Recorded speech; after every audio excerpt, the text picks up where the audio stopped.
Langit pagi tampak cerah, memantulkan warna biru pucat yang lembut di antara kaca-kaca tinggi gedung perkantoran. Di lantai 20 sebuah menara bisnis yang megah, nama Salsa Az-Zahra terpajang dengan elegan di dinding lobi. Bagi banyak orang, nama itu adalah simbol kerja keras, kecerdasan, dan keberhasilan. Di usia yang belum genap 30, Salsa telah membangun kerajaan bisnisnya sendiri dalam bidang fashion dan distribusi retail.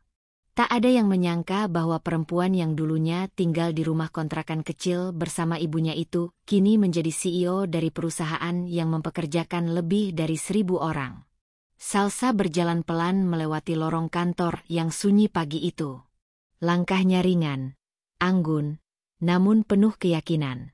Dengan setelan jas putih bersih dan rambut disanggul rapi, aura profesional terpancar dari setiap geraknya. Tapi senyumnya tetap ramah kepada setiap karyawan yang menyapa. "Pagi, Bu Salsa," sapa seorang staf resepsionis dengan nada kagum. "Pagi. Jangan lupa sarapan, ya," jawab Salsa, masih dengan senyum tulus yang membuat siapapun merasa dihargai. Meski berada di puncak struktur perusahaan, Salsa tak pernah merasa lebih tinggi dari orang lain. Ia percaya bahwa keberhasilan tidak hanya dibangun dengan strategi dan modal, tetapi juga dengan hubungan antar manusia yang tulus. Di balik semua pencapaiannya, Salsa tak pernah lupa pada keluarga. Atau lebih tepatnya, pada suaminya, Raffi. Raffi adalah lelaki yang dulu bekerja sebagai kepala bagian keuangan di perusahaan Salsa. Awal hubungan mereka berjalan perlahan. Raffi dikenal sebagai lelaki sederhana dan perhatian. Dalam setiap rapat besar, dia adalah satu-satunya yang berani mengkritik keputusan Salsa dengan sopan, tapi tajam. Salsa, yang terbiasa dengan pujian atau diamnya bawahan, merasa tertarik dengan cara pikir dan kejujuran Raffi. Dari diskusi panjang yang berlanjut menjadi kopi sore, lalu makan malam, benih-benih cinta pun tumbuh. Tak butuh waktu lama bagi mereka untuk memutuskan menikah. Raffi meninggalkan posisinya di bawah Salsa, tapi tetap bekerja di divisi yang berbeda demi menjaga profesionalitas. Kini, 2 tahun telah berlalu sejak pernikahan itu. Rumah tangga mereka terlihat sempurna. Di mata publik, mereka adalah pasangan serasi. Salsa si perempuan karir yang menginspirasi, dan Raffi si suami penyayang yang selalu mendampingi. Foto-foto mereka kerap terpajang di majalah bisnis dan lifestyle. Mereka menjadi wajah pasangan ideal generasi muda, seimbang antara cinta dan pencapaian. Setiap pagi, Salsa selalu bangun lebih awal.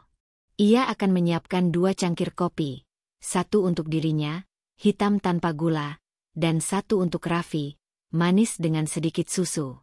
Di dapur rumah mereka yang minimalis tapi elegan, ia menikmati waktu tenang sebelum dunia kantor menyita seluruh energinya. Pagi itu pun demikian. "Sayang, kamu udah bangun?" tanya Salsa sambil mengetuk pintu kamar. Dari balik pintu, terdengar suara berat khas Raffi yang masih setengah mengantuk. Sebentar lagi." Salsa tersenyum. Ia masuk ke kamar dan meletakkan secangkir kopi di meja samping tempat tidur. "Jangan lupa meeting jam 11 nanti. Aku minta kamu dampingi tim finance, ya?" ucapnya sambil membenarkan dasinya yang tergeletak. Raffi membuka mata perlahan. Matanya menatap wajah istrinya yang lembut. Iya, tenang aja. Aku selalu di belakang kamu, kan?" Salsa tertawa pelan. "Bukan di belakang, tapi di samping. Kita setara." Di kantor, semua berjalan lancar. Salsa menjalankan peran sebagai pemimpin yang tegas namun bijaksana. Setiap keputusan besar selalu melalui pertimbangan matang. Ia memimpin rapat besar pagi itu dengan percaya diri. Raffi hadir di ruangan, duduk tak jauh dari para kepala divisi lain. Ia tak banyak bicara, hanya sesekali memberi komentar tentang laporan anggaran. Selesai rapat, Salsa kembali ke ruangannya. Di balik meja besar yang rapi dan bersih, Ia menatap layar laptop sambil menyusun rencana ekspansi bisnis ke beberapa negara. Ia menyukai tantangan, dan tak ada kata puas dalam kamusnya. Meski begitu, ia selalu menyisihkan waktu untuk hal-hal kecil bersama Raffi. Seperti makan malam di rumah, nonton film di akhir pekan, atau sekadar bercengkerama di balkon sambil membicarakan masa depan. Malam harinya, setelah semua pekerjaan selesai, Salsa dan Raffi duduk berdampingan di sofa ruang tamu. Sambil menyandarkan kepala di bahu Raffi, Salsa membuka obrolan ringan. "Kamu ingat nggak? Dulu kita pernah begadang ngerjain laporan keuangan bareng-bareng waktu perusahaan masih kecil." Raffi tertawa kecil. "Ingat, aku yang ngerjain, kamu yang cerewet." Salsa menyikutnya pelan. Itu aku yang koreksi angka-angka kamu. Tahu.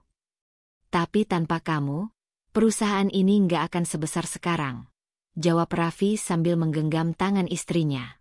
Di momen-momen seperti ini, Salsa merasa bersyukur. Ia merasa hidupnya lengkap, karir yang cemerlang, suami yang mendukung, dan masa depan yang menjanjikan. Ia tidak tahu bahwa harmoni yang ia rasakan hanyalah bayangan tipis yang mulai retak perlahan. Namun untuk saat ini, dia memilih percaya. Hari-hari berlalu dengan kecepatan yang nyaris tak terasa. Salsa terus sibuk dengan proyek-proyek baru, sementara Raffi juga tampak semakin aktif. Ia sering pulang terlambat dengan alasan lembur atau rapat mendadak. Salsa tak pernah curiga. Ia pikir, Raffi hanya ingin ikut membuktikan dirinya. Di matanya, suaminya adalah lelaki yang jujur dan bertanggung jawab. Bahkan saat beberapa karyawan bergosip soal Raffi yang mulai dekat dengan Dita, asisten pribadi Salsa sendiri, Salsa hanya menanggapinya dengan senyum tipis. Dita itu anaknya polos. Raffi juga terlalu baik. Mungkin orang-orang cuma salah paham, gumamnya sekali waktu. Kepercayaan yang penuh kadang memang menutup mata seseorang dari kenyataan. Tapi di luar dugaan, hubungan antara Raffi dan Dita makin erat. Di kantor, mereka terlihat profesional. Tapi entah bagaimana, ada tatapan, gerakan kecil, dan tawa yang mulai tak biasa. Salsa melihat semua itu, tapi memilih diam. Ia pikir, mungkin hanya perasaannya saja yang terlalu lelah dan sensitif. Dan di tengah segala aktivitas dan tekanan pekerjaan, tubuh Salsa mulai menunjukkan tanda-tanda kelelahan. Ia mulai sering sakit kepala, nyeri dada, dan mudah lelah. Dokter menyarankan untuk istirahat total. Untuk pertama kalinya dalam 10 tahun terakhir, Salsa mengambil cuti panjang. Raffi, dengan wajah penuh perhatian, mengatakan bahwa ia akan mengurus semuanya. "Kamu istirahat aja. Serahkan kantor ke aku untuk sementara. Kamu butuh pulih," katanya suatu malam sambil menyelimuti tubuh Salsa. Salsa mengangguk pelan. "Iya, aku percaya sama kamu." Di mata orang luar, Salsa dan Raffi tetap pasangan sempurna. Rumah tangga mereka tampak stabil, penuh cinta dan pengertian. Tak ada yang menyangka bahwa di balik senyuman Raffi yang lembut, tersimpan niat yang berbeda. Dan tak ada yang tahu bahwa di balik kelembutan Salsa, ada kekuatan yang akan bangkit jika dikhianati. Untuk sementara, segalanya masih terlihat sempurna. Hanya saja, harmoni di permukaan tak pernah menjamin kedamaian di dasar. Dan Salsa, yang tampak lemah karena sakit, sebenarnya hanya dia menanti badai yang belum ia tahu, akan datang dari orang yang paling ia percaya. Waktu 5 tahun lalu seperti baru kemarin bagi Salsa. Ia masih ingat aroma ruang kerja yang dipenuhi berkas-berkas kertas, tumpukan proposal, dan suara sepatu yang berlalu lalang di lantai marmer. Saat itu, kantornya belum semegah sekarang. Gedungnya hanya menempati 2 lantai di sebuah ruko kawasan niaga yang sederhana, namun semangat yang hidup di dalamnya begitu besar.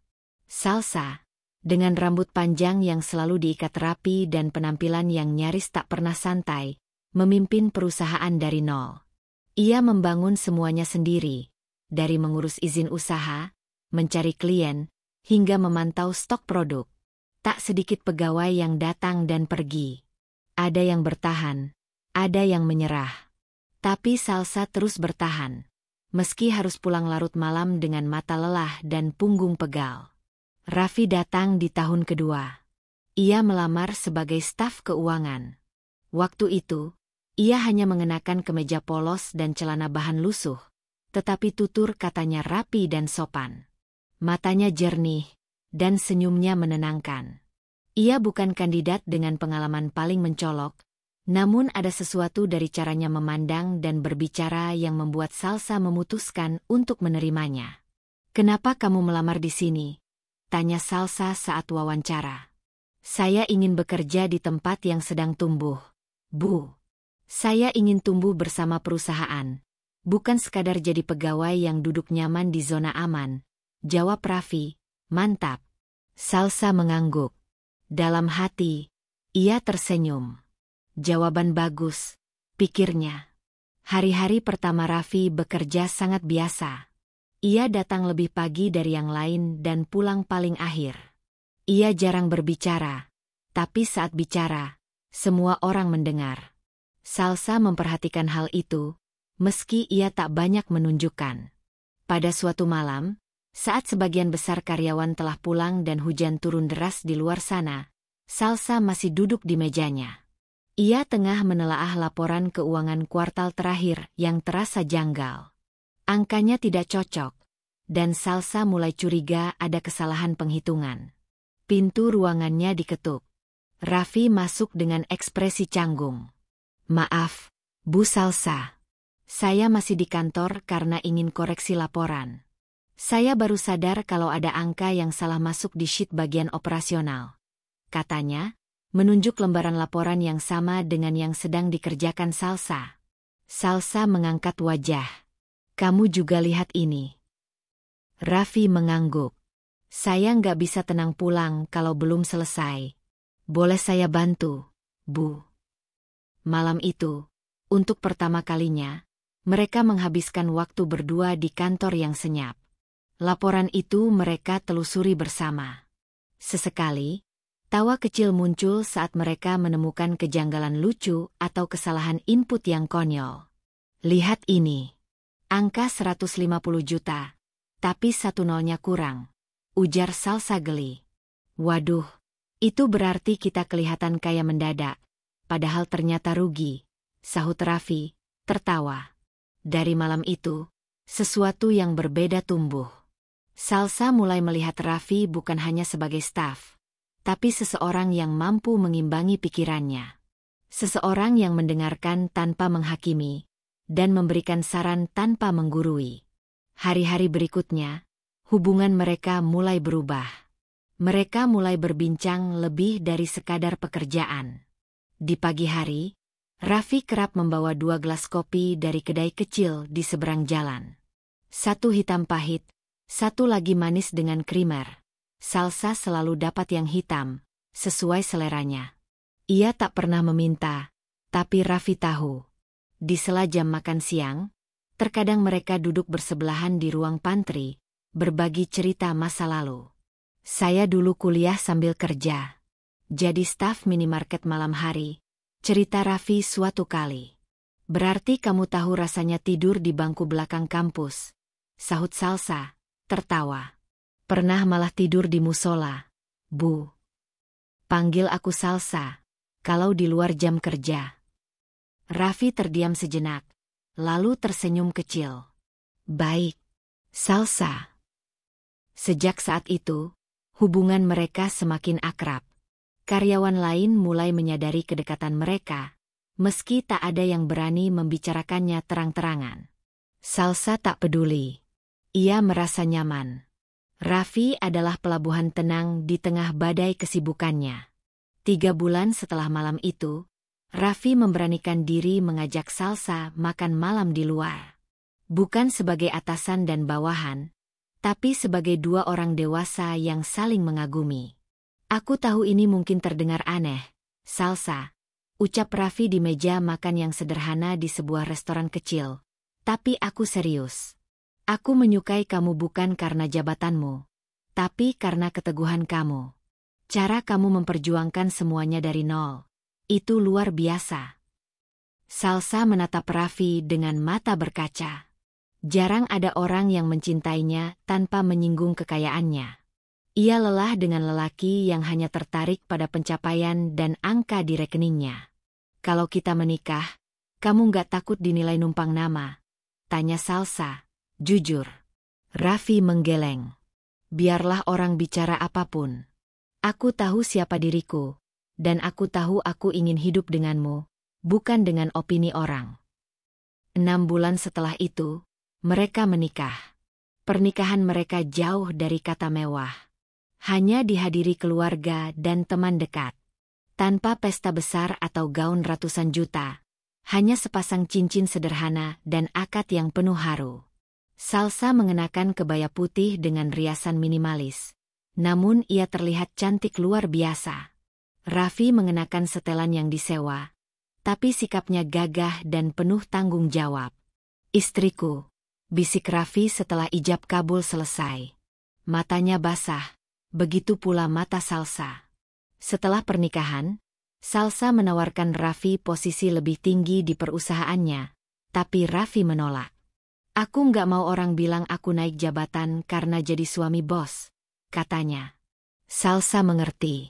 Maka Raffi tetap bekerja di divisinya sendiri, perlahan membuktikan bahwa ia pantas dihormati bukan karena status, tapi karena kemampuannya. Tahun pertama pernikahan mereka berjalan penuh manis. Mereka sering menghabiskan malam dengan berdiskusi, saling berbagi ide, dan tertawa bersama. Saat Salsa pulang ke rumah dengan wajah lelah, Raffi selalu menyambutnya dengan pelukan dan kata-kata lembut. Ia seperti suami impian yang begitu pengertian dan sabar. Salsa sempat berpikir, mungkin aku sudah menemukan rumahku. Namun seperti rumah yang terlihat kokoh di luar, kadang retak-retak kecil di dinding bisa tersembunyi, menunggu waktu untuk terbuka. Setelah 2 tahun, Salsa semakin sibuk. Perusahaannya berkembang pesat, membuka cabang di luar negeri, dan meluncurkan lini produk baru. Salsa menjadi langganan media, menghadiri berbagai konferensi bisnis, dan menerima penghargaan demi penghargaan. Ia masih menyisihkan waktu untuk Raffi, namun seringkali waktu itu tak cukup. Raffi mulai terlihat berbeda. Ia menjadi lebih pendiam, lebih sering mengeluh soal pekerjaan, dan mulai mempertanyakan keputusan Salsa. Kamu terlalu sibuk sekarang. Aku merasa kayak numpang lewat di hidup kamu, katanya suatu malam. Salsa mencoba menjelaskan. Aku kerja juga buat kita, Raf. Buat masa depan. Tapi kalau kita nggak punya waktu bareng, masa depan itu buat siapa? Pertengkaran kecil itu cepat selesai, tapi meninggalkan bekas. Salsa merasa bersalah, namun tak tahu harus mengurangi kerja yang mana. Ia mencoba lebih perhatian, lebih lembut, tapi waktu dan tekanan terus menariknya menjauh. Ia tak pernah menyangka bahwa di saat ia berjuang demi masa depan mereka, benih pengkhianatan mulai tumbuh dari arah yang tak ia duga, dari hati seseorang yang dulu bersumpah untuk setia. Namun untuk saat ini, kenangan tentang masa-masa awal mereka masih utuh di benak Salsa. Tentang hujan malam itu, laporan yang mereka koreksi bersama, kopi pagi dari kedai seberang, dan tawa tulus yang terasa begitu hangat. Cinta mereka lahir dari kantor yang kecil dan sederhana. Sayangnya, di tempat yang sama pula, cinta itu perlahan akan mati. Langit pagi itu mendung, seolah merestui apa yang dirasakan tubuh Salsa. Sudah berhari-hari ia bangun dengan kepala berat, tenggorokan kering, dan tubuh yang seperti tak punya tenaga. Wajahnya yang biasanya tampak segar kini pucat, matanya tampak cekung. Ia berusaha menutupinya dengan riasan tipis dan senyum profesional, tapi tubuh tak bisa lagi diajak berkompromi. Salsa tetap datang ke kantor seperti biasa, meski langkahnya terasa berat. Raffi sudah berangkat lebih dulu hari itu. Katanya ada rapat penting dengan vendor. Ia membiarkan suaminya menjalankan perannya. Lagi pula, Salsa percaya, siapa lagi yang bisa ia andalkan selain Raffi? Namun saat tiba di kantor, Salsa hanya duduk sebentar di ruangannya sebelum tiba-tiba tubuhnya limbung. Dunia berputar cepat, dan pandangannya mulai gelap. Beberapa detik sebelum tubuhnya benar-benar terjatuh, sekretarisnya, Lita, yang baru datang, memekik panik dan segera memapahnya. "Bu Salsa. Astaga, Ibu pucat sekali. Tunggu, saya panggil mobil." Dokter mendiagnosis kelelahan berat. Salsa mengalami kejatuhan imun akibat stres kronis, insomnia, dan anemia. Tubuhnya sudah terlalu lama dipaksa berjalan tanpa cukup istirahat. Ia harus bed rest setidaknya 2 bulan penuh, tanpa boleh membuka laptop atau menerima telepon kerja. "Kalau Ibu nekat bekerja, saya tak bisa jamin kondisinya akan membaik.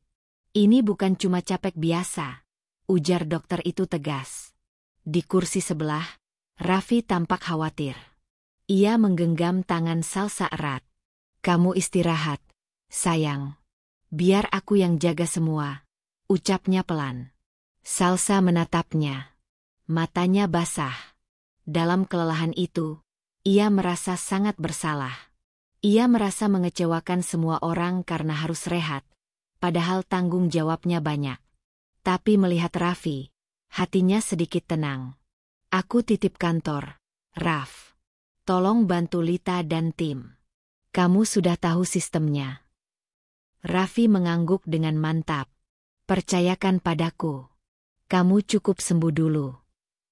Hari-hari pertama masa istirahat terasa ganjil bagi Salsa. Ia bukan tipe yang bisa berdiam lama. Biasanya jam 7 pagi ia sudah sibuk rapat atau membalas email.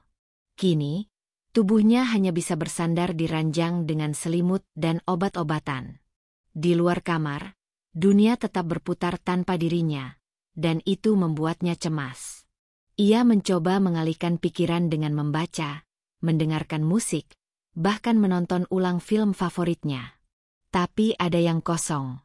Ia rindu mengendalikan. Ia rindu sibuk. Sementara itu, Raffi mulai mengambil alih. Awalnya ia tampak kewalahan. Ia datang lebih pagi dari biasanya, memimpin rapat, memberi instruksi ke staf, dan memeriksa laporan. Para pegawai melihat sisi lain dari Raffi, lebih tegas, lebih cepat mengambil keputusan. Aura lembutnya mulai tergantikan oleh kesan dominan yang belum pernah mereka lihat sebelumnya. Ada yang memuji, ada pula yang bergumam, "Pak Raffi sekarang beda ya. Lebih bossy." Dan di sela-sela kesibukannya, ada satu nama yang selalu ada di sekitarnya, Dita. Dita adalah kepala tim pemasaran. Usianya masih akhir 20-an, dengan penampilan stylish dan pembawaan lincah. Dita memang sudah lama bekerja di perusahaan itu, tapi baru akhir-akhir ini kedekatannya dengan Raffi terlihat mencolok. Ia sering terlihat berdiri terlalu dekat, tertawa terlalu keras saat Raffi melontarkan lelucon, atau menawarkan bantuan di luar jam kerja. Raffi tak pernah menegur. Bahkan tampaknya menikmati perhatian itu. "Pak Raffi, saya sudah buatkan laporan yang Ibu Salsa minta. Tapi kalau Bapak yang mau review langsung, saya senang banget," ucap Dita suatu hari sambil meletakkan map di meja. Raffi mengangguk ringan. "Bagus. Taruh di mejaku. Nanti kita bahas. Kamu temani makan siang juga, ya?" Dita tersenyum manja. "Siap, Pak." Perlahan, Raffi mulai terbiasa dengan sorot kagum para staf. Ia menikmati ditanya, dipuji, dan dilihat sebagai sosok pemimpin. Sesuatu yang dulu tak ia rasakan karena bayang-bayang Salsa terlalu besar. Kini, saat Salsa beristirahat, Raffi seolah berdiri di atas panggungnya sendiri. Dan di balik semua itu, Dita terus menyodorkan diri sebagai penonton paling setia. Sementara itu, di rumah, Salsa mencoba tetap tenang. Ia tak ingin terlalu banyak mengganggu Raffi, tapi rasa penasarannya tak terbendung. Ia pernah iseng membuka akun sosial media internal perusahaan, yang biasa dipakai untuk dokumentasi kegiatan kantor. Foto-foto terbaru muncul. Ada beberapa potret Raffi sedang memimpin rapat, senyumnya lebar. Di satu foto, terlihat Dita berdiri di sampingnya. Wajahnya miring sedikit ke arah Raffi, matanya berbinar. Salsa merasakan perih kecil di hatinya. Ia mencoba menepis perasaan itu. Itu pasti cuma foto kerja biasa, pikirnya. Tapi benaknya terus berbisik. Kenapa Dita yang selalu ada di dekat Raffi? Kenapa bukan Lita? Atau staf lainnya? Ia mengabaikan. Ia menegur dirinya sendiri untuk tidak berpikir macam-macam. Namun luka pertama selalu datang dari rasa yang kita abaikan terlalu lama. Suatu malam, ketika Salsa baru saja tertidur usai minum obat, ia terbangun karena suara notifikasi dari ponsel Raffi yang tergeletak di meja. Biasanya, Raffi tak pernah meninggalkan ponsel begitu saja. Tapi malam itu, ia tergesa ke kamar mandi dan lupa menguncinya. Ponsel itu bergetar beberapa kali. Nama, Dita, muncul di layar, dengan pesan yang membuat jantung Salsa berhenti sejenak. Besok jangan lupa meeting jam 10. Tapi yang aku tunggu bukan rapatnya, tapi momen kita bisa ngobrol berdua lagi. Jantung Salsa berdegup keras. Tangannya gemetar. Ia tahu ia seharusnya tak membuka ponsel orang lain, tapi rasa sakit yang menyengat di dadanya tak terbendung. Ia buka percakapan mereka. Puluhan pesan manis, candaan, bahkan foto selfie berdua di ruang kerja. Tak ada yang vulgar, tapi semuanya cukup jelas untuk menyampaikan satu hal. Hubungan mereka tak lagi sekadar profesional. Ketika Raffi keluar dari kamar mandi, ia terkejut melihat Salsa duduk di ujung ranjang sambil memegang ponselnya. Maksud kamu apa ini, Raffi? Suara Salsa serak, matanya memerah. Raffi mematung. Wajahnya pucat. Aku bisa jelasin. Jelaskan? Bahwa kamu main hati dengan staf sendiri saat aku lagi sakit begini? Kamu tega. Ini bukan seperti yang kamu kira. Salsa tertawa miris. Bukan seperti yang aku kira? Lalu apa? Sekadar hiburan? Sekadar teman bicara, karena aku terlalu sibuk dan sakit. Raffi tak menjawab. Di dalam dada Salsa, sesuatu runtuh. Ia tak pernah menyangka bahwa orang yang ia percayakan segalanya, termasuk hidupnya, akan jadi orang pertama yang mengkhianati saat ia rapuh. Malam itu, mereka tidur di ranjang yang sama tapi berjarak seperti dua benua. Tak ada lagi pelukan hangat, tak ada lagi obrolan panjang sebelum tidur. Hanya hening yang menyesakkan. Dan dalam gelap itu, Salsa menangis diam-diam. Ia sakit, bukan hanya karena tubuhnya yang lelah, tapi karena hatinya juga patah. Luka pertama itu akhirnya datang, dan tak ada yang bisa ia lakukan selain bertahan. Karena Salsa bukan perempuan yang mudah menyerah. Ia akan bangkit. Dan ia tahu, pengkhianatan sekecil apapun, jika dibiarkan, bisa membakar segalanya. Semenjak malam ketika kebenaran kecil terbuka lewat deretan pesan manis dari Dita, Salsa mencoba menyibukkan diri dengan pemulihan. Ia tak konfrontatif. Ia tak meledak seperti perempuan pada umumnya. Justru sikapnya dingin, nyaris datar. Tapi dalam diamnya, ada badai yang diam-diam berkumpul. Salsa bukan perempuan bodoh. Ia tahu, yang tertangkap di permukaan hanyalah pecahan kecil dari sebuah bongkahan es yang lebih besar dan busuk. Dan kini, ia memutuskan untuk tidak hanya diam dan percaya. Ia mulai mengamati. 2 minggu kemudian, tubuh Salsa mulai pulih. Wajahnya mulai kembali berisi, meski sorot matanya berubah, bukan lelah, tapi waspada. Dokter sudah mengizinkannya untuk kembali beraktivitas ringan. Dan Salsa pun mulai duduk lagi di depan laptop. Bukan untuk bekerja, tapi untuk memeriksa. Untuk menyelidiki.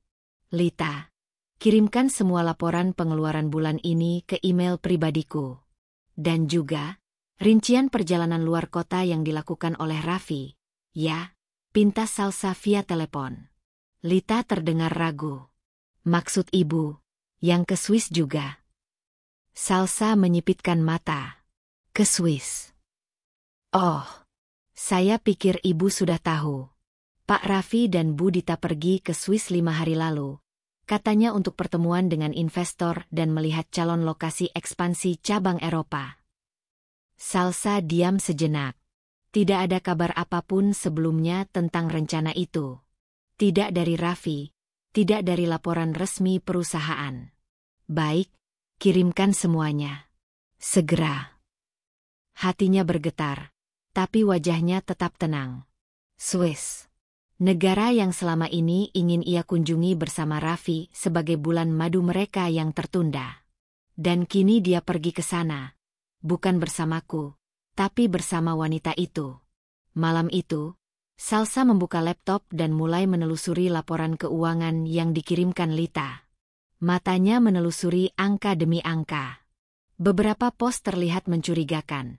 Pengeluaran, acara networking, penginapan investor, akomodasi luar negeri. Semuanya tercatat atas nama proyek pengembangan cabang di Eropa. Tapi tidak ada proposal. Tidak ada surat undangan. Bahkan nama-nama investor yang disebutkan terdengar asing.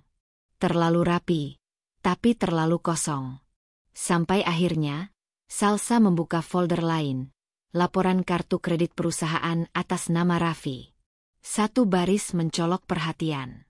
Hotel Baur Aulak Zurich, Switzerland 4 malam eksekutif suite for 2. Tangannya mengepal.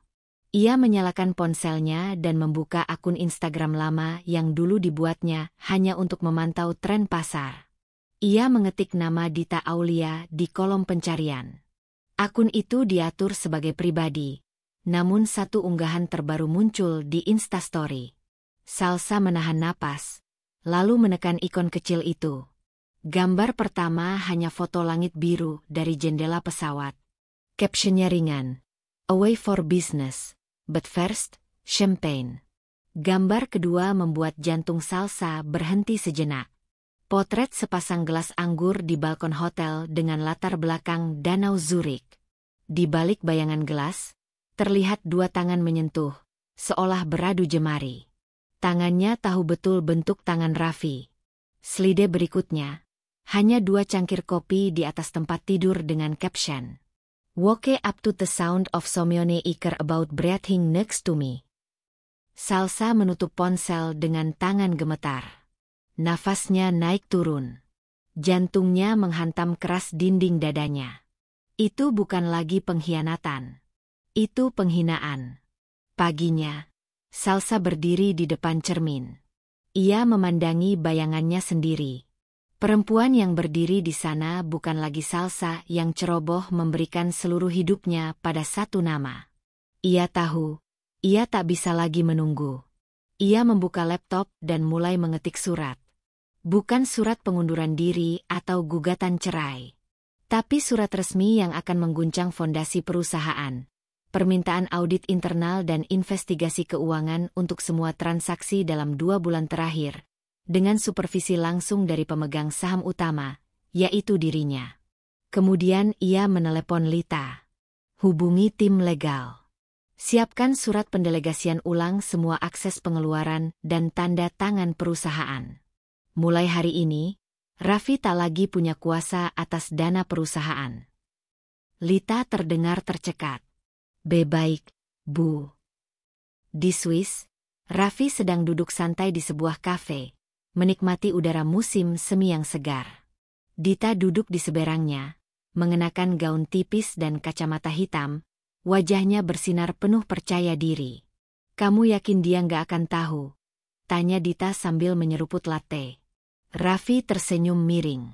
"Salsa masih istirahat. Dia nggak akan mikir kemana-mana. Lagi pula, semua pengeluaran kita aku samarkan. Biasa aja. Formalitas kantor." Dita tertawa pelan. "Yah, nikmati liburan kita dulu deh. Urusan nanti bisa diatur." Tapi mereka tidak tahu, badai sedang menunggu di tanah air. Dan Salsa bukan perempuan yang akan tinggal diam setelah ditikam dari belakang. 3 hari kemudian, Saat Raffi dan Dita pulang ke Jakarta, suasana kantor sudah berubah. Semua staf terlihat tegang. Pintu ruangan Salsa terbuka, dan perempuan itu duduk di balik meja kerjanya. Tegak, dingin, berwibawa. Begitu Raffi melangkah masuk, Salsa menatapnya tajam. "Kita perlu bicara. Sekarang." Raffi mencoba tersenyum. "Kamu udah balik kerja? Harusnya masih istirahat." "Duduk, Raffi." Nada suaranya tak memberi ruang untuk pembelaan. "Mulai hari ini, semua aksesmu ke dana perusahaan dicabut. Kartu kredit perusahaan diblokir. Dan aku sudah menunjuk auditor independen untuk memeriksa seluruh transaksi selama 2 bulan terakhir." Raffi terpaku. Kamu serius?" Salsa berdiri dan menatap langsung ke matanya. "Kamu mencuri uang perusahaan untuk berlibur dengan selingkuhanmu. Kamu mengkhianati aku sebagai istri dan sebagai pemimpin. Aku mungkin sakit secara fisik, Raffi. Tapi hatiku sudah cukup kuat untuk menghancurkan orang yang menusukku dari belakang." Di luar ruangan, Dita berdiri membeku. Suasana kantor terasa menegang. Para staf mulai berbisik. Dan dunia yang dulu tampak sempurna bagi Raffi mulai runtuh, sedikit demi sedikit. Hari itu, Salsa duduk sendiri di ruangannya, memandangi jendela besar yang menatap ke arah kota. Hatinya masih perih. Tapi ia merasa kuat. Ia tahu, ini belum akhir.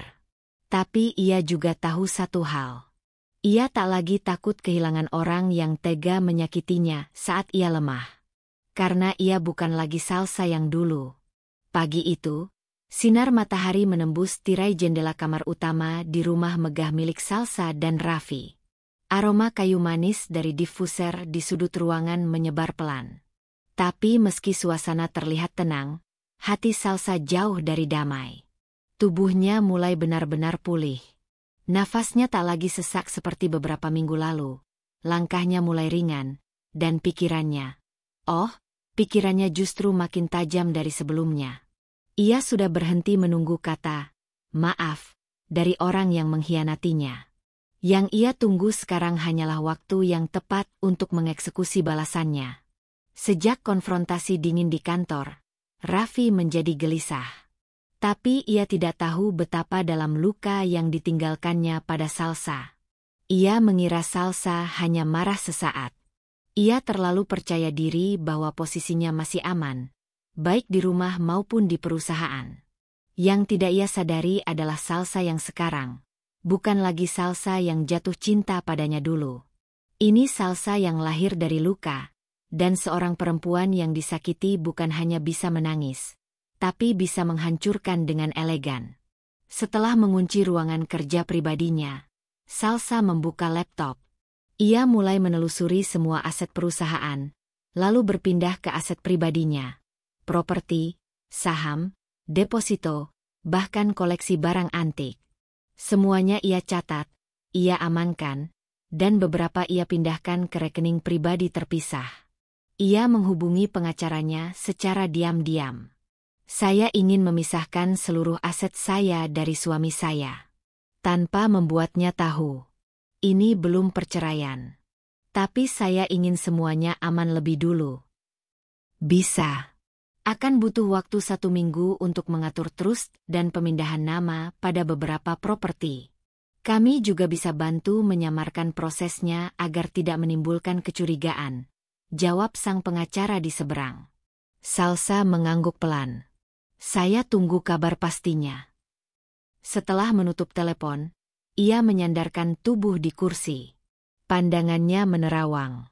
Perempuan mana yang pernah membayangkan akan mengamankan hartanya sendiri dari suaminya? Tapi Salsa tahu, ini bukan hanya tentang uang. Ini tentang harga diri. 3 hari kemudian, Salsa duduk di kafe kecil langganannya, mengenakan hoodie dan kacamata hitam. Ia tak ingin menarik perhatian siapapun. Di depannya, seorang pria parubaya dengan jas abu-abu membuka laptop kecil dan menunjukkan beberapa foto. Dia cukup cerdik. Tidak pernah posting berdua. Tapi kami dapat beberapa CCTV hotel di Swiss, termasuk tanda tangan mereka saat check-in. Tidak ada nama perusahaan Anda dalam catatan tersebut. Mereka murni mengatasnamakan liburan pribadi. Salsa melihat foto itu. Raffi dan Dita berdiri berdampingan di lobi hotel, tertawa. Seolah tidak ada beban di dunia. Ini bukti yang cukup, tanya Salsa. Sangat cukup. Kalau ibu berniat menuntut, atau sekadar menjatuhkan, ini bisa jadi senjata. Salsa mengambil semua salinan digital yang telah disiapkan. Lalu ia mengulurkan amplop berisi honor. Lanjutkan pengawasan untuk sebulan ke depan. Saya ingin tahu sejauh mana kebodohan mereka berkembang. Sang investigator hanya mengangguk. Akan saya pantau terus, Bu Salsa. Di rumah, Raffi semakin merasa tidak nyaman. Salsa tidak lagi sehangat dulu, tapi juga tidak marah-marah. Ia hanya diam. Terlalu tenang untuk seorang istri yang tahu suaminya telah berkhianat.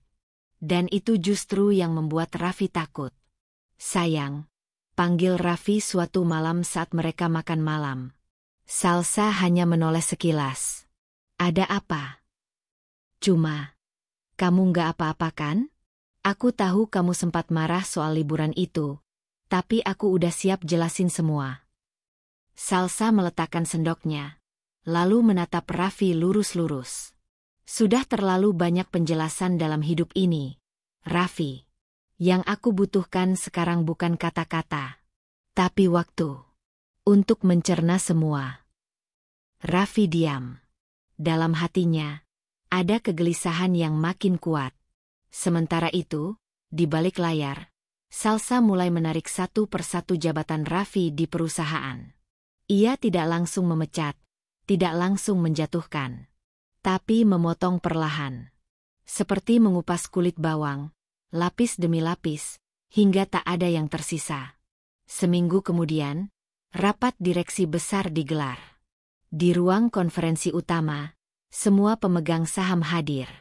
Salah satunya adalah Salsa sendiri, duduk di kursi kepala meja, mengenakan blazer putih bersih, anggun dan dingin. Dalam hasil evaluasi kuartal terakhir, ada penyimpangan signifikan pada pos pengeluaran luar negeri, ucap Salsa sambil menampilkan grafik di layar besar. Kami mendeteksi penggunaan dana tanpa persetujuan langsung dari direksi. Berdasarkan audit, tanggung jawab terbesar ada pada direktur operasional. Semua mata berpaling ke Raffi. Raffi menegang. Tunggu dulu, Sal. Salsa mengangkat tangan, menyuruhnya diam. Dengan ini, saya secara resmi membekukan jabatan Direktur Operasional atas nama Raffi Alfian. Efektif mulai hari ini. Seluruh akses kantor akan dicabut. Proses hukum sedang kami siapkan, bergantung pada hasil investigasi selanjutnya. Raffi berdiri. Kamu nggak bisa semena-mena begini. Aku suamimu. Salsa berdiri pula, menatapnya dengan senyum tipis. Kamu salah, Raffi. Aku bisa. Dan aku memang istrimu. Tapi hari ini aku juga CEO yang sedang membereskan tikus di perusahaan yang kubangun dari nol. Ruangan sunyi. Tak ada satupun yang berani bicara. Raffi hanya berdiri terpaku. Wajahnya memerah antara malu dan marah. Malamnya, Salsa duduk sendirian di balkon rumah, menatap lampu-lampu kota yang berkerlap-kerlip. Angin malam menerpa wajahnya pelan. Di tangan kirinya, segelas air putih, dan di meja kecil di sampingnya, ada map tebal berisi semua bukti pengkhianatan. Ia belum memutuskan ingin menggugat cerai. Bukan karena masih mencintai Raffi, tapi karena ia ingin semuanya runtuh terlebih dulu. Biarkan dia merasa tak punya apa-apa. Lalu aku pergi. Bukan sebagai perempuan yang patah, tapi sebagai perempuan yang menang. Dari dalam rumah, Raffi tak berani keluar. Ia tahu Salsa sedang tidak bisa didekati. Bahkan Dita sudah mulai gelisah. karena ia juga menerima surat peringatan dari Departemen Legal kantor. Statusnya sebagai asisten pribadi mulai digantung. Beberapa karyawan mulai menghindarinya. Ia merasa jadi orang asing di tempat yang dulu membuatnya merasa penting. Salsa tahu, ini baru permulaan. Keesokan harinya, ia kembali ke ruang kerjanya dan mulai menyusun langkah berikutnya. Salah satunya adalah menjual beberapa properti atas nama bersama, lalu memindahkan dana ke rekening trust yang hanya bisa diakses olehnya. Di atas kertas, semuanya legal. Dan Raffi tak akan bisa melawan. Kemudian, ia mulai menyusun laporan pribadi untuk pemegang saham, memperlihatkan bagaimana kerugian yang ditimbulkan oleh keputusan Raffi hampir membuat cabang luar negeri batal. Ia tidak menjelekkan nama Raffi. Ia hanya memperlihatkan fakta. Dan fakta cukup untuk menjatuhkan reputasi siapapun. Salsa tersenyum kecil. Pelan-pelan, Raff. Aku sembuh. Tapi hatiku bukan lagi yang dulu. Sekarang, saat kamu merasa masih bisa berdiri, aku sudah menyiapkan tanah di bawah kakimu untuk longsor. Ruang rapat utama di lantai 15 gedung PT Sentra Anugrah Karya tampak lebih tegang dari biasanya. Para direksi, pemegang saham, dan kepala divisi besar sudah duduk berjajar rapi di sekeliling meja bundar panjang berlapis marmer abu itu. Beberapa dari mereka saling berbisik pelan, bertanya-tanya kenapa mendadak ada rapat besar tanpa agenda yang jelas.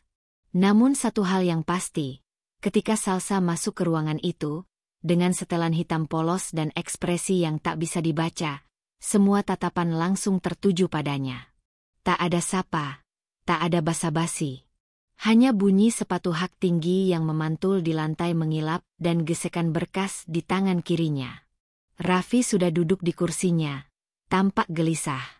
Ia bahkan sempat mencoba menanyakan pada sekretaris pribadi Salsa tadi pagi, tapi tak mendapatkan jawaban.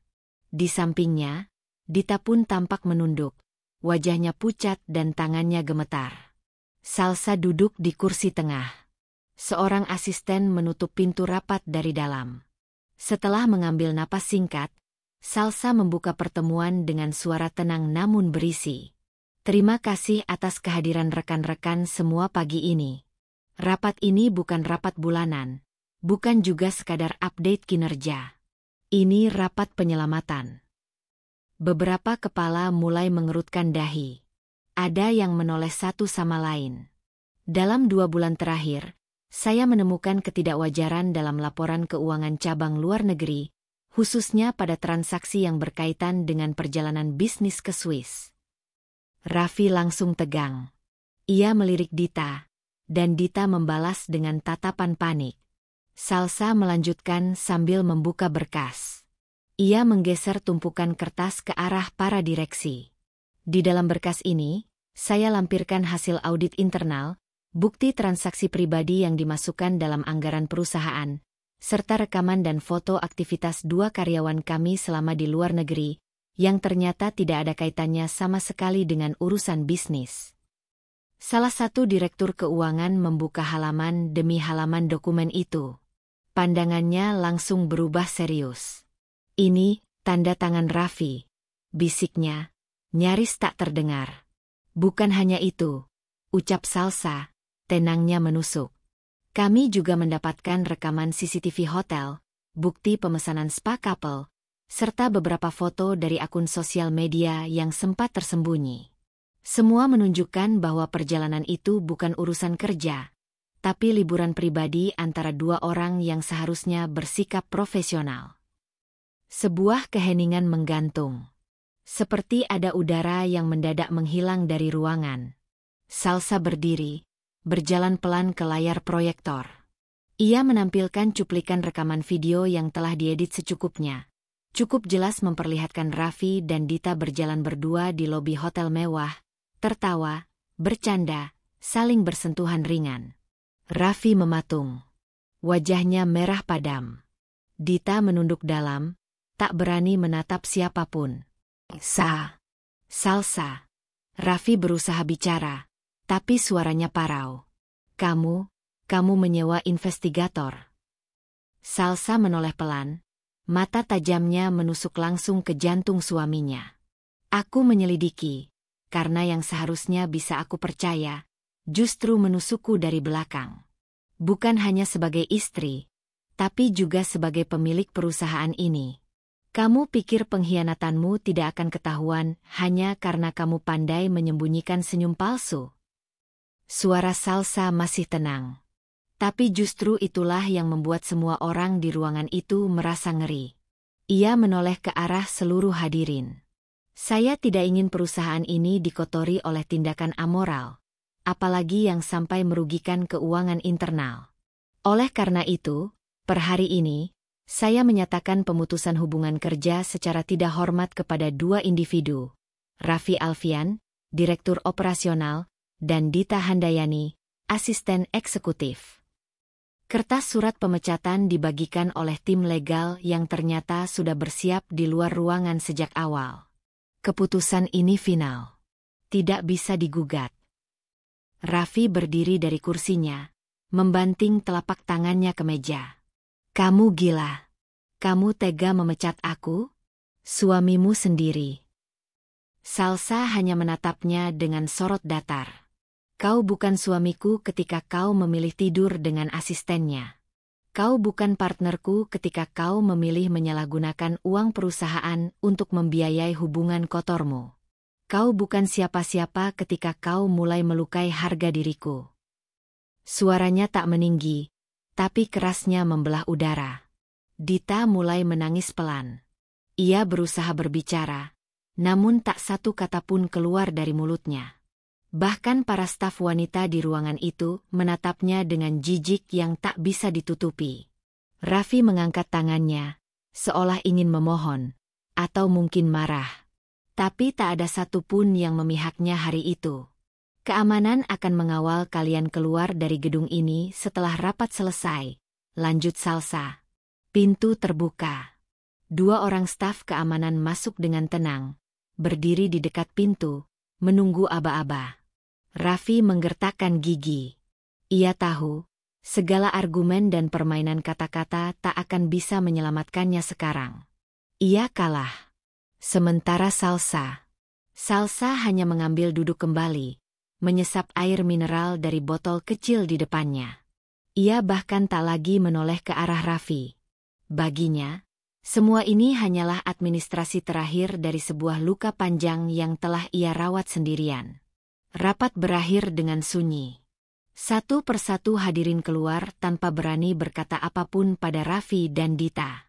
Beberapa langsung menelpon Departemen Hukum, yang lain hanya menunduk, sibuk dengan pikiran mereka sendiri.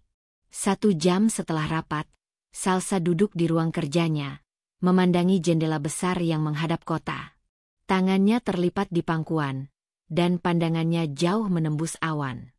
Ia tidak menangis, tidak juga tersenyum. Ia hanya tenang. Banyak orang berpikir balas dendam harus selalu dalam bentuk teriakan, lemparan barang, atau drama di depan umum. Tapi tidak untuk Salsa. Ia tahu, kekuatan terbesar seorang perempuan bukan pada seberapa keras ia membalas, tapi seberapa cerdas ia mengatur. Raffi mungkin mengira ia akan luluh, atau meledak. Tapi yang didapatnya hari ini adalah kejatuhan tanpa peringatan. Tak ada satupun pintu yang masih terbuka untuk Raffi. Semua aksesnya sudah dibekukan. Rekening bersama sudah ditutup. Bahkan mobil perusahaan yang ia pakai sudah ditarik. Dita? Tidak akan ada kantor Bonafit yang mau menerima wanita yang dijatuhkan secara terbuka karena kasus amoral. Dan Salsa? Ia masih berdiri. Masih memimpin. Dan untuk pertama kalinya setelah sekian lama, ia merasa bebas dari beban. Malam itu, di rumah yang kini sunyi, Salsa duduk di meja makan sendirian. Ia tidak merasa kesepian. Justru ia merasa lebih utuh dari sebelumnya.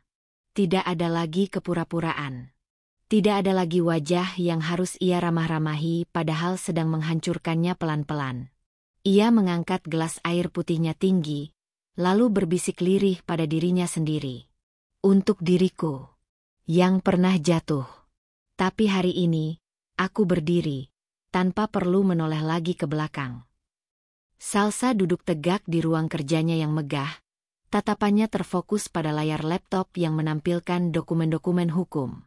Tumpukan berkas di meja kayu di hadapannya mencerminkan tekadnya yang bulat untuk menuntut keadilan.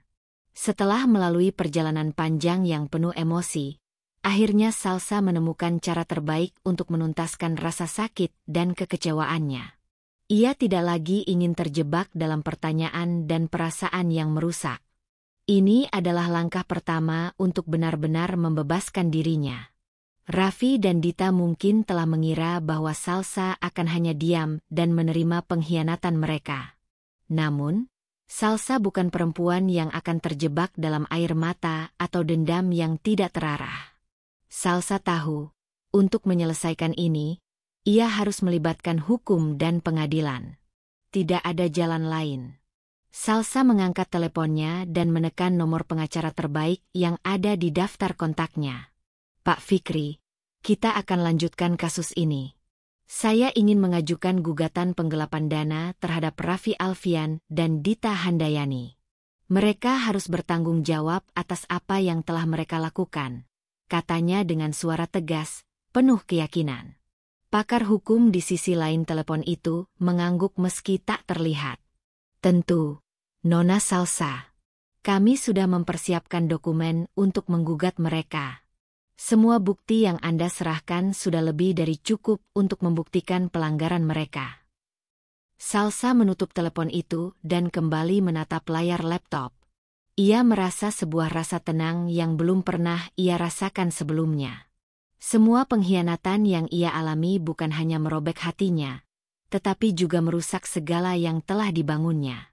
Namun, sekarang adalah waktunya untuk mengambil kembali semua yang telah hilang dan lebih dari itu, menegakkan keadilan. Di sisi lain, rumah Raffi kini sudah tidak lagi penuh dengan kebahagiaan. Malam itu, ia duduk di ruang tamu rumah mewah yang dulu sempat ia banggakan. Namun, kini semua itu terasa hampa. Setiap sudut ruangan mengingatkannya pada kejatuhan yang tak terelakkan. Dita yang duduk di sampingnya tampak murung. Mereka berdua tahu, hidup mereka sudah berubah drastis dalam waktu yang sangat singkat.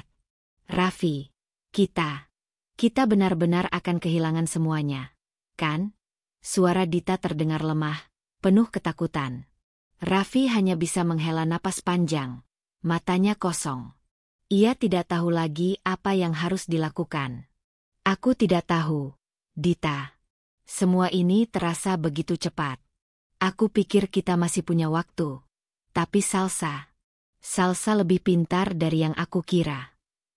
Raffi mencoba mengingat bagaimana semuanya dimulai. Bagaimana ia dan Dita menghabiskan uang perusahaan untuk liburan yang tidak perlu, berpura-pura seolah itu adalah perjalanan bisnis.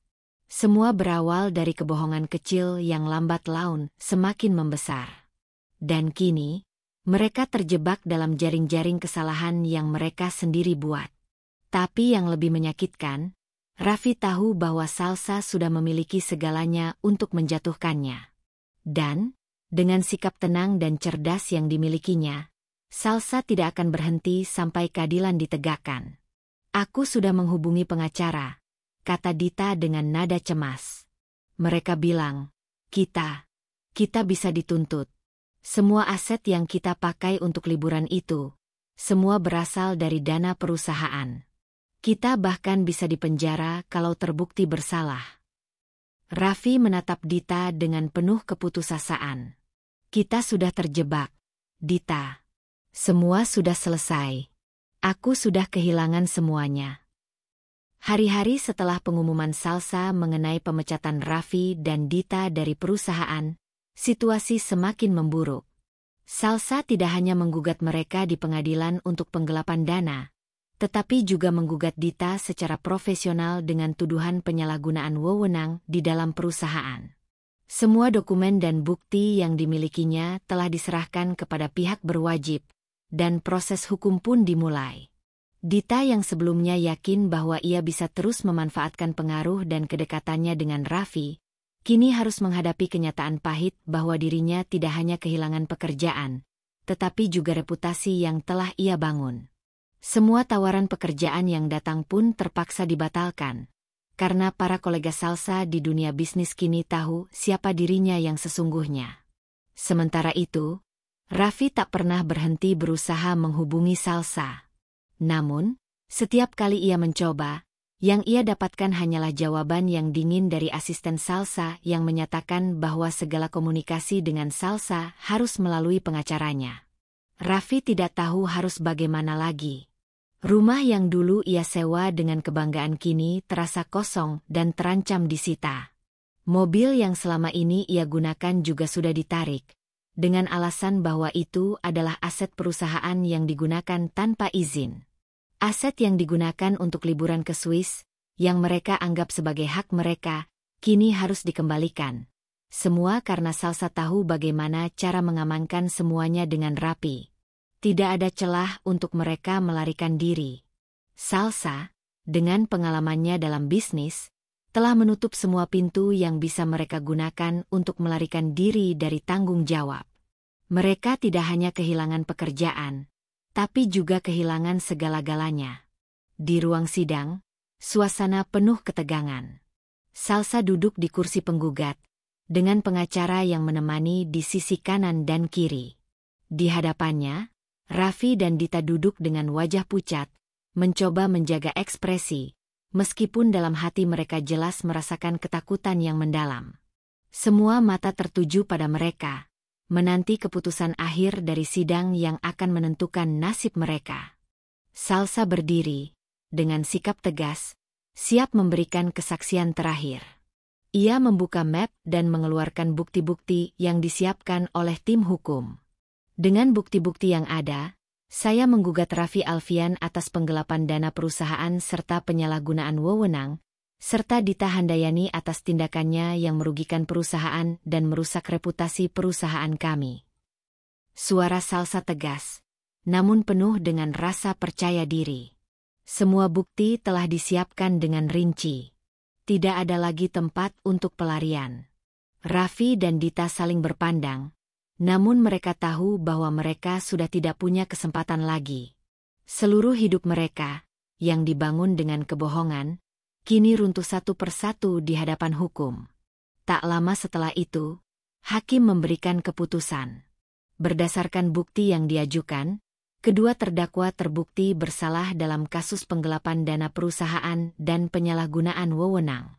Keputusan ini mencabut hak mereka untuk bekerja di perusahaan manapun, dan mereka diwajibkan mengembalikan seluruh aset yang telah disalahgunakan. Karma memang tidak pernah salah alamat. Setelah sidang berakhir, Salsa melangkah keluar dari ruang sidang dengan langkah pasti.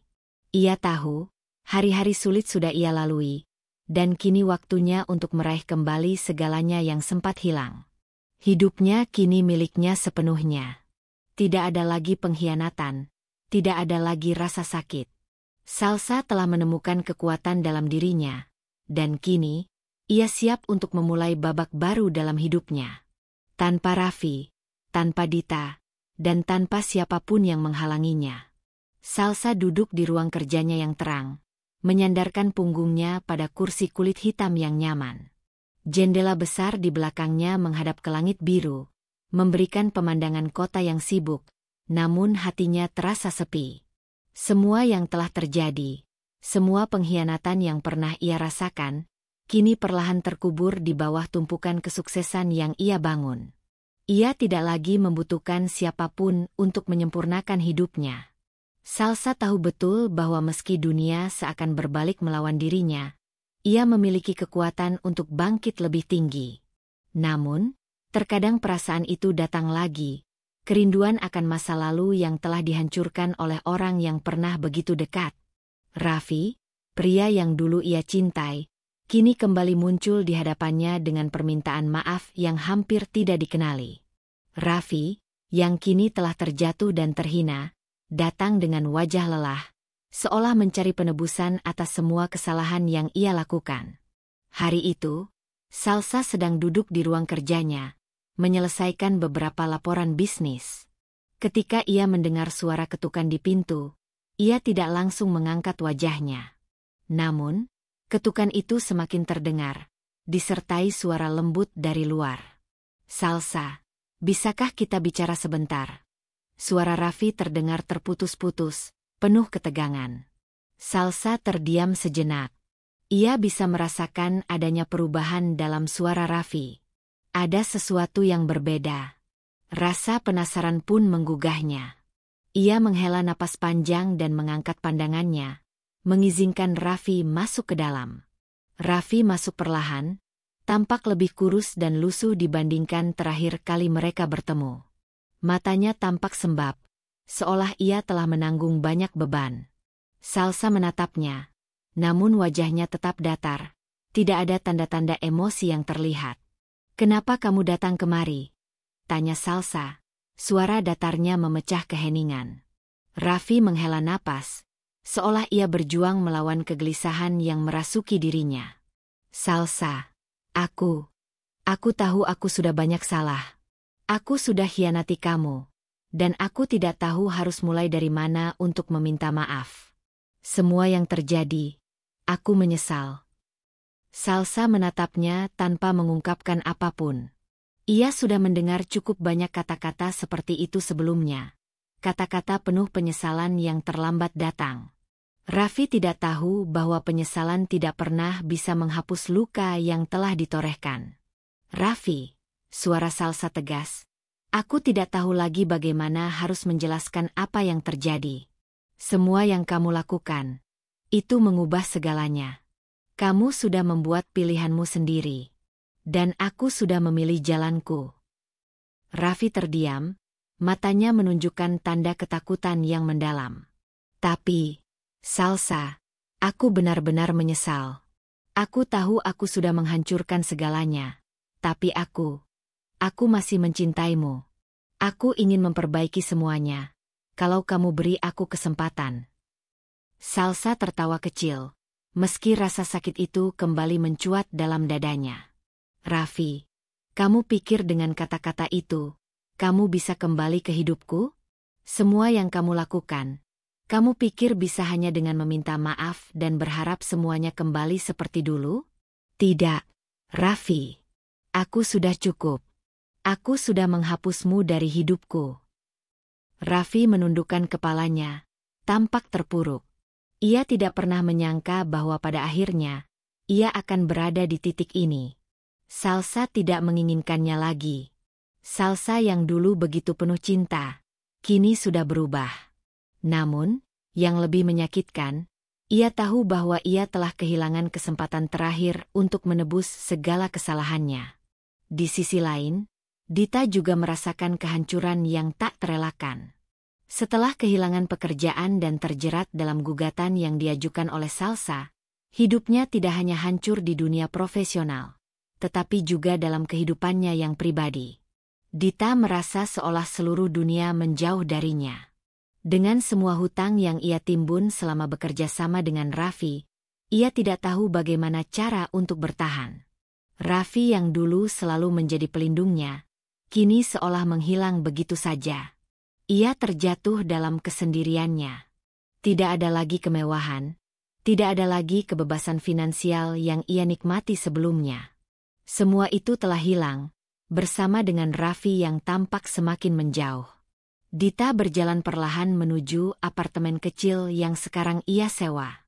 Tidak ada lagi kesenangan dalam hidupnya. Ia harus menghadapi kenyataan bahwa ia tidak lagi memiliki apa-apa. Semua orang yang dulu ia anggap teman, kini menjauh darinya. Perusahaan tempat ia bekerja, yang dulu memberikan segala kemewahan, kini juga tak lagi memberinya tempat. Semua jalan yang ia tempuh mengarah pada kesendirian yang begitu mencekam. "Dita, kamu harus bertanggung jawab atas semua yang kamu lakukan." Suara seorang kolega lama terdengar melalui telepon. "Aku tahu kamu pasti bisa bangkit, tapi kamu harus keluar dari lingkaran ini dan mulai dari awal." Dita menatap layar ponselnya, matanya yang lelah memandangi nama kolega itu yang kini terasa begitu jauh. Ia tahu, sudah terlambat. Tidak ada lagi yang bisa menyelamatkannya. Ia telah memilih jalan yang salah, dan kini harus membayar harga yang mahal. Di balik semua yang terjadi, Salsa hanya bisa tersenyum. Keputusan untuk tidak membuka pintu maaf bagi Raffi atau Dita bukanlah keputusan yang mudah. Setiap kali ia memikirkan semua yang telah mereka lakukan, rasa sakit itu kembali datang. Namun, Salsa tahu betul bahwa hanya dengan melepaskan mereka, ia bisa benar-benar membebaskan dirinya. Dengan langkah-langkah mantap, Salsa melangkah ke dunia baru yang lebih cerah. Tanpa Raffi, tanpa Dita, ia meraih keberhasilan yang lebih besar. Perusahaan yang ia bangun kini semakin berkembang, dan kepercayaan diri yang sempat hilang kini kembali utuh. Salsa tahu bahwa meski mereka jatuh, ia bisa bangkit lebih tinggi. Keputusan untuk melangkah maju, tanpa mereka, adalah langkah yang membawa kedamaian dalam hidupnya. Karma memang selalu datang tepat pada waktunya. Dan Salsa, yang telah melalui banyak ujian, akhirnya mendapatkan kemenangan yang seharusnya ia terima sejak awal. Salsa berdiri di depan cermin besar yang menghiasi dinding ruang kerjanya. Cahaya matahari sore menembus jendela dan memantulkan kilauan dari logam dan kaca yang membentuk bangunan perusahaan barunya. Senyumnya merekah saat ia melihat pantulan dirinya. Kekuatan yang ia rasakan bukan lagi datang dari apa yang dimilikinya, melainkan dari siapa dirinya yang sebenarnya. Setelah segala yang telah terjadi, pengkhianatan, keruntuhan, dan kebangkitan, Salsa tahu satu hal pasti, ini adalah hidupnya, dan ia memilih untuk menjalani hidup itu dengan cara yang ia tentukan sendiri. Di luar sana, dunia sedang melihatnya. Perusahaan baru yang baru saja ia buka tidak hanya menjadi simbol kesuksesan finansial, tetapi juga simbol dari perjalanan seorang wanita yang bangkit dari keterpurukan. Salsa tahu betul betapa banyak perempuan yang merasa terperangkap dalam hubungan yang salah, yang dikhianati oleh orang-orang yang seharusnya mereka percayai. Keberhasilan yang ia raih kini menjadi bukti bahwa apapun bisa berubah jika seseorang berani memilih untuk mengubah nasibnya. Namun, perjalanan Salsa tidak hanya tentang membangun bisnis dan kesuksesan material. Ia ingin lebih dari itu. Ia ingin berbagi kisahnya dan menginspirasi orang-orang, terutama perempuan yang merasa tidak cukup kuat untuk melangkah keluar dari hubungan yang merugikan mereka. Itu adalah misi barunya, untuk memberi suara kepada mereka yang terdiam dalam ketakutan dan kesedihan. Setiap kali Salsa naik ke atas panggung untuk berbicara di berbagai seminar dan konferensi, ada rasa yang mendalam yang menggerakkan hatinya. Ia tahu betul bahwa cerita hidupnya bisa menjadi cermin bagi banyak orang. Ia berbicara tentang pentingnya mengenali tanda-tanda pengkhianatan, tentang pentingnya menjaga harga diri dan berani melawan ketidakadilan, tentang bagaimana seseorang bisa bangkit dan memilih untuk tidak menjadi korban dalam kehidupan yang penuh tantangan ini. Perempuan harus tahu bahwa kita bukan sekadar penyemangat di belakang layar, kita juga bisa menjadi pemimpin di depan, kata Salsa dengan penuh keyakinan di hadapan audiens yang terpesona. Kita harus berani memilih hidup kita sendiri, merancang masa depan yang kita inginkan, dan tidak pernah takut untuk melepaskan mereka yang hanya memberi luka. Kata-kata itu terasa begitu dekat dengan dirinya. Salsa pernah merasakan apa yang dirasakan oleh perempuan-perempuan itu. Dikhianati, disakiti, direndahkan.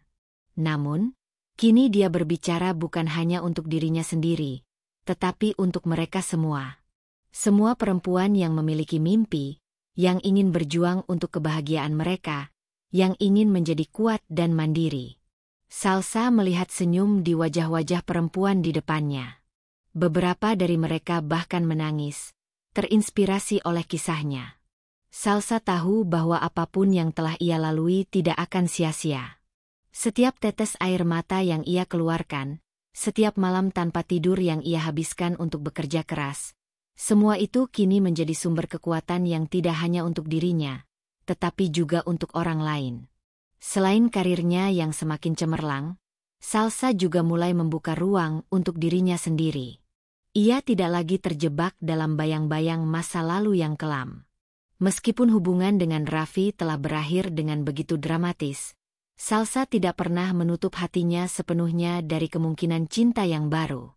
Hanya saja, kali ini, dia memilih untuk lebih fokus pada dirinya sendiri terlebih dahulu. Pernah ada yang bilang bahwa cinta sejati dimulai dari diri sendiri, dan Salsa mulai merasakannya. Ia menyadari bahwa ia harus mencintai dirinya terlebih dahulu sebelum mengizinkan orang lain untuk masuk ke dalam hidupnya. Hidupnya kini dipenuhi dengan pemenuhan diri, dari pekerjaannya yang semakin berkembang, hingga perjalanan personalnya yang membawa kedamaian batin. Meskipun ada beberapa pria yang mulai mendekat, Salsa tidak terburu-buru untuk memulai hubungan baru. Ia tahu bahwa cinta yang datang dengan cepat tidak selalu memberi kebahagiaan yang sejati. Ia ingin memastikan bahwa siapapun yang akhirnya berada di sisinya adalah seseorang yang benar-benar bisa menghargai dirinya sebagai pribadi yang mandiri dan kuat, bukan hanya sebagai pelengkap hidup. Suatu sore, setelah selesai memberikan seminar di sebuah universitas terkemuka, Salsa berjalan keluar gedung dengan langkah yang ringan. Matahari hampir tenggelam, memberi warna oranye yang lembut pada langit. Tiba-tiba, seseorang mendekatinya dengan senyuman. "Salsa." Pria itu menyapanya dengan lembut. "Saya sangat terinspirasi oleh apa yang Anda sampaikan tadi. Jika Anda tidak keberatan, bolehkah saya mengajak Anda minum kopi?" Salsa menatap pria itu sejenak, kemudian tersenyum tipis. Ia tahu bahwa ia bisa memilih untuk menerimanya, tapi bukan sekarang. "Terima kasih, tapi saya lebih suka menikmati waktu sendiri malam ini," jawab Salsa dengan sopan. Pria itu terlihat sedikit terkejut, namun ia tersenyum hangat. "Tentu, saya mengerti. Terima kasih sudah berbagi kisah Anda dengan kami." Salsa mengangguk, lalu melangkah pergi dengan hati yang tenang. Ia tahu bahwa saat yang tepat untuk membuka hati lagi pasti akan datang, tetapi tidak sekarang. Saat ini, hidupnya adalah pilihan yang ia buat untuk dirinya sendiri, dan itu sudah lebih dari cukup. Perusahaan baru Salsa terus berkembang pesat. Tidak hanya dari sisi pendapatan, tetapi juga dari sisi dampak sosial yang ia berikan. Ia mulai menginisiasi program pelatihan bagi perempuan yang ingin memulai bisnis mereka sendiri, dan mengadakan seminar-seminar untuk memberi mereka pengetahuan tentang bagaimana mengenali tanda-tanda hubungan yang toksik dan cara untuk keluar dari sana. Salsa menjadi inspirasi bagi banyak orang, terutama perempuan yang ingin membuktikan bahwa mereka bisa berdiri dengan kaki mereka sendiri. Di sela-sela kesibukannya, Salsa juga mulai memperhatikan kesehatannya dengan lebih serius. Ia menyadari bahwa tubuh yang sehat adalah salah satu kunci untuk menjalani hidup yang sukses. Setiap pagi, ia meluangkan waktu untuk berolahraga, berlari di sekitar taman kota, atau mengikuti kelas yoga untuk menenangkan pikiran. Semua itu menjadi bagian dari rutinitasnya yang baru, rutinitas yang tidak hanya mencakup pekerjaan, tetapi juga pemeliharaan diri. Salsa tahu, meskipun dunia seringkali menuntut banyak dari dirinya, ia tidak akan pernah lupa untuk memberi ruang untuk dirinya sendiri. Hidup ini adalah pilihannya, dan ia memilih untuk mencintai dirinya terlebih dahulu, menempatkan kebahagiaan dan keberhasilannya sebagai prioritas utama. Salsa akhirnya menyadari bahwa di balik segala ujian hidup yang ia hadapi, ia selalu memiliki satu kekuatan yang tak tergoyahkan, pilihan untuk bangkit, untuk terus maju, dan untuk memilih hidup yang ia inginkan. Kini, dengan segala pencapaiannya, Salsa bisa berkata dengan penuh keyakinan, "Hidupku, pilihanku." Hari itu, Salsa duduk di meja kerjanya, memandang keluar jendela yang besar dan lebar. Angin sore yang sejuk mengusap wajahnya, membawa aroma segar dari taman di seberang gedung perkantorannya. Langit senja memancarkan warna oranye yang indah, seakan menggambarkan kedamaian yang kini mengisi hatinya. Di luar sana, dunia mungkin masih sibuk membicarakan keberhasilannya. Perempuan muda yang telah bangkit dari kegagalan dan membangun kerajaan bisnisnya sendiri. Namun, Salsa tahu, perjalanannya lebih dari sekadar kesuksesan.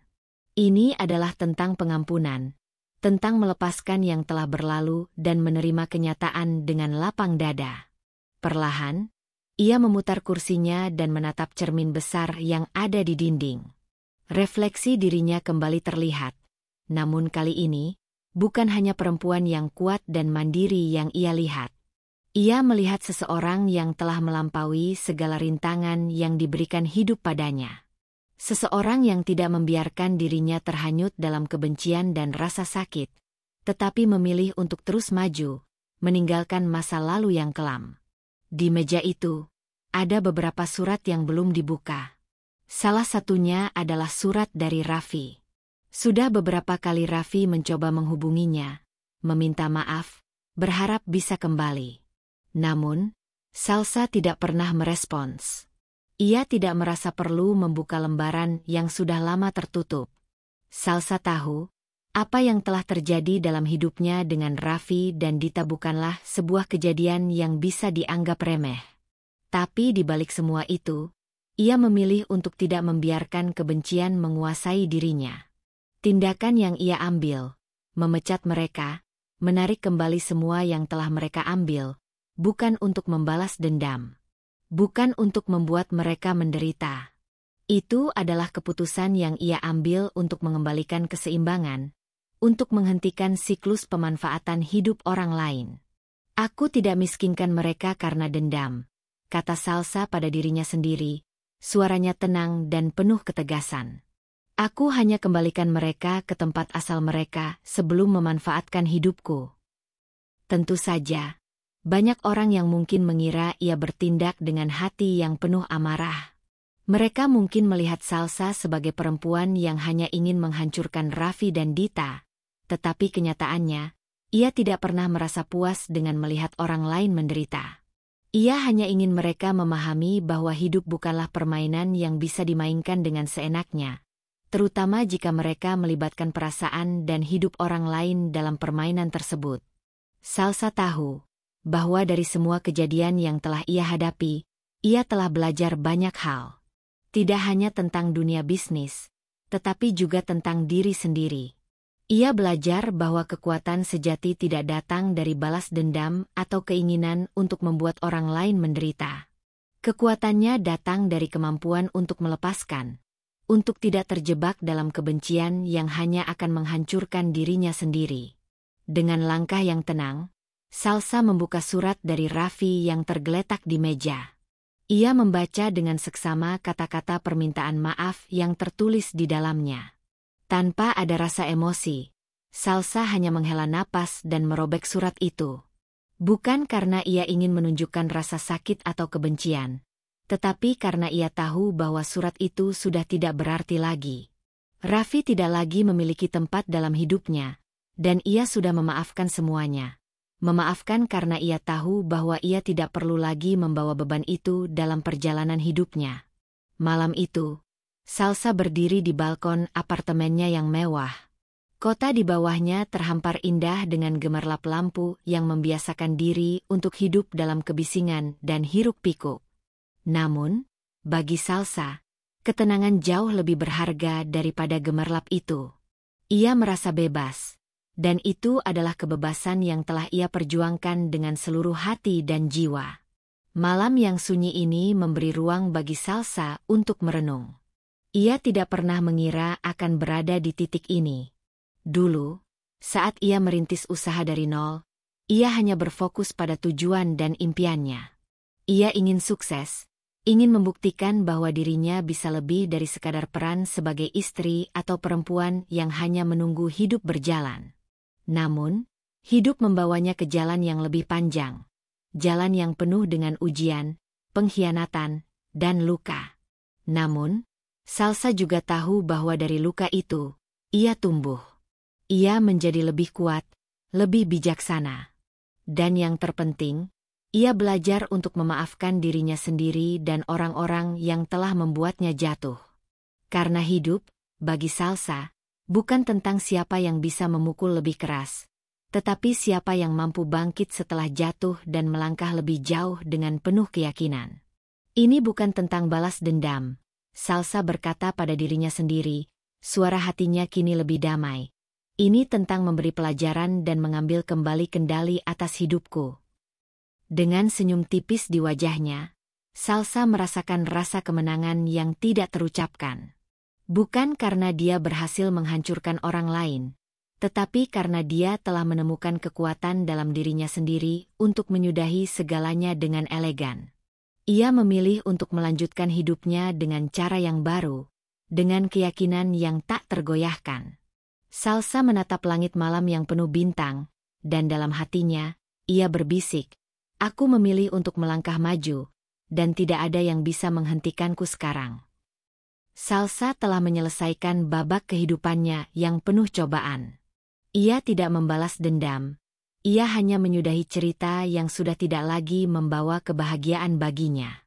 Kini, ia akan menulis kisah baru, kisah yang penuh dengan harapan, kekuatan, dan kebebasan.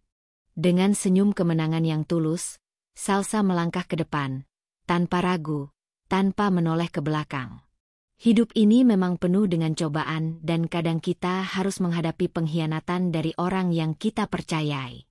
Namun, ingatlah bahwa sejatinya kita tidak bisa mengendalikan perilaku orang lain, tetapi kita selalu memiliki kekuatan untuk memilih bagaimana kita meresponsnya. Jangan biarkan kesalahan orang lain mendefinisikan siapa kita, dan jangan biarkan masa lalu menghentikan langkah kita ke depan. Ketika dunia menuntut kita untuk membalas dendam atau untuk jatuh ke dalam keputusasaan, ingatlah bahwa kebijaksanaan sejati ada pada kemampuan untuk melepaskan, untuk berdiri tegak, dan melangkah lebih jauh. Tidak ada yang lebih indah daripada melihat diri kita tumbuh, belajar dari pengalaman, dan akhirnya menemukan kedamaian di dalam diri sendiri. Jadi, percayalah pada kekuatanmu untuk bangkit dan menjadi lebih kuat dari apapun yang telah terjadi. Semoga cerita ini memberikan inspirasi dan kekuatan untuk semua yang membacanya. Ingat, perjalanan hidup kita adalah milik kita sendiri, dan kita berhak memilih bagaimana melaluinya. Teruslah maju dengan hati yang kuat dan penuh harapan. Jangan pernah ragu untuk memilih kebahagiaan dan kedamaian untuk dirimu sendiri. Salam hangat dan semoga selalu diberkahi dalam setiap langkah yang kamu ambil.